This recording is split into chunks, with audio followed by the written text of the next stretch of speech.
Hi there. Perspective in visual arts. What does it mean? Why do we care? And how do we do it?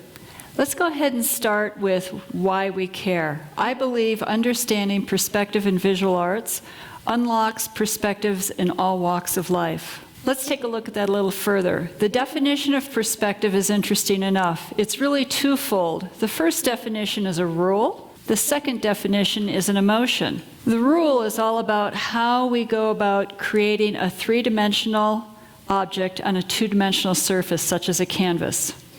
But the more interesting definition is an emotion, that is our point of view. Both of these work together to create a perspective. So let's have a little bit of fun with this. This is my darling granddaughter, Piper, and this was on her first day of skiing a few months ago. She never actually put her skis on. My husband and I carried her as we skied down the magic carpets, and it was all about riding the magic carpet up. But take a look at her face. She had no idea about the rules of skiing. She only had the emotion. There are rules in skiing, of course. The safety code, how to turn, how to stop, maybe how to edge your skis. These are all interesting things that help us stay safe on the slopes and make the sport fun. But is that really our perception of the sport? No.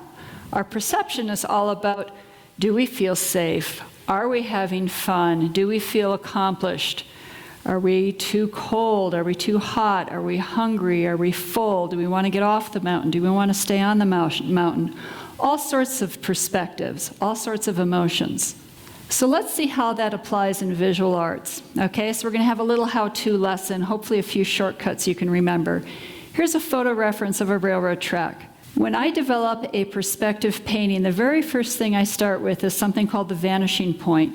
That is the point all the way, the furthest away for a particular object. So you can see the very end of the railroad tracks that are floating off into the horizon. That's the vanishing point. The next thing I like to think about is a shortcut taken from a kind of a large, complicated topic called the golden ratio. So this is a shortcut in something called finding a focal point. So when you develop art, tried and true in art and architecture, there's one place on the canvas the eye is likely drawn to.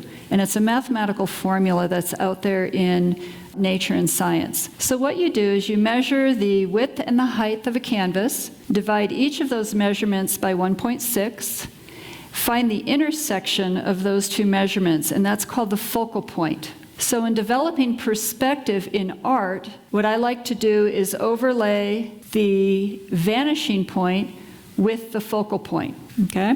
If I do that, my artwork of a railroad track might look something like this, which to me is horribly boring. This painting, if I were to do it, wouldn't do anything for any of you because it doesn't do anything for me. And the reason why is, for me, this lacks emotion. I'm not really into railroad tracks. I probably wouldn't use this color palette, okay? So a next tip, in addition to the perspective lines and finding your focal point and finding a vanishing point, is an app called Pantone, okay? So when you get a second, download this free app. It's called Pantone, and it does two cool things to put that emotion back into your paintings. The first thing it does is it allows you to snap photos of your favorite subjects. So mountains, trees, your dog, your breakfast, whatever it is you want to paint, and it overlays a suggested color palette. And the benefit of using an app like this is it helps couple those rules of perspective lines and focal points and vanishing points with emotion that you want to have in a painting, such as color and composition. Okay? So let's take a look at how this works in my paintings. This happens to be a painting of something that's actually out in the lobby. It's called the Grand Traverse, and that is the big mountain that's outside of Vail, the one that you see traveling east on I-70. And you can see that dot right at the base of the mountain. That is the vanishing point and the focal point overlaid with one another. And then you can see how I can draw perspective lines out from there to create balance in the painting. Especially, that's a good way to show things that are in the foreground versus things that are in the background. But even that isn't terribly interesting. So what I want you to think about now is working backwards from that. So without thinking about any of those rules, let's go ahead and take a look at the painting that's on stage. This is actually called Perspective. And you may or may not be able to see this in terms of rules, but I don't want you to look at it that way.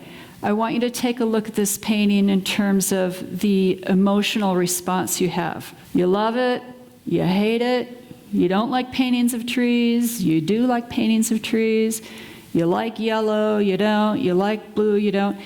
A lot of emotions may go through your mind. Maybe this painting makes you feel calm or disturbed or happy or excited. That's really the purpose in perspective in all walks of life and in certainly painting and art.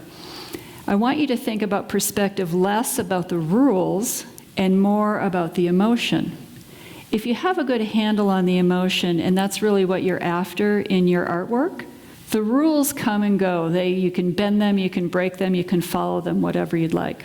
So always start with the emotional part of any perspective you have in life. That being said, I did apply some rules with this thing, okay? I found my focal point, which happens to be the setting sun, and used the perspective lines to help build the lights and the darks, attempting to show that the sun is shining through the trees. So we briefly talked about why understanding perspective in visual arts is important, and the reason it's important is because it helps you unlock all perspectives in all walks of life. And we talked a little bit about how to do that with some mechanical rules, with vanishing points and focal points and that type of thing. And also some apps and helpers on helping decide on color palettes and subjects. But what does this all mean? To me, what it means is really finding your own authentic self, to really understand what the rules are and then bend them and break them when you need to really follow your heart and really find yourself through art or anything else you have an interest in. So today my message to you is this: find and be your best artful person. Do this with your heart, finding your own emotions and with your own perspective.